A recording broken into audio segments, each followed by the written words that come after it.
This morning, we're less than a month away from the deadline to get a real ID. And if you don't get one soon, you might not be able to fly. Audrey Russo's live at MSP Airport with a look at what happens if you miss that deadline. Hey, Audrey.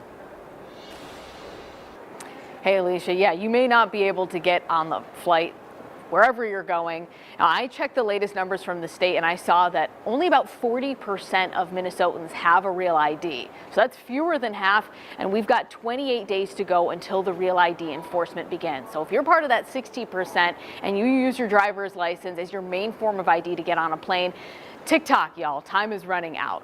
So on May 7th, that is the beginning date. That is when all passengers 18 years or older will have to have a real ID or a state-issued enhanced ID or a federally approved form of ID in order to board a plane. Some of those examples would be a passport that's up to date or a permanent resident card. Now, according to the TSA website, certain Homeland Security trusted traveler cards like Global Entry cards will be allowed to. I reached out to MSP officials for more clarification on those programs, and for an example, if you leave for a flight with your non-real ID on May 4th, and then you're scheduled to come back on May 8th. Right now, every indication is that you will not be allowed to get back on the plane and come home. So this is a deadline that you need to keep in the forefront of your mind as you're planning your travels.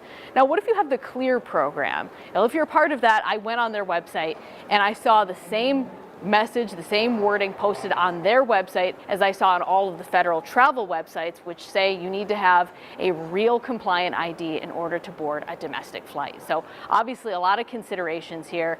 How long does it take to get a real ID if you don't have one yet? And what documents do you need in order to get it? Well, I'll break that down coming up in about 30 minutes, but for now, Jason, Alicia, I'll send things back to you.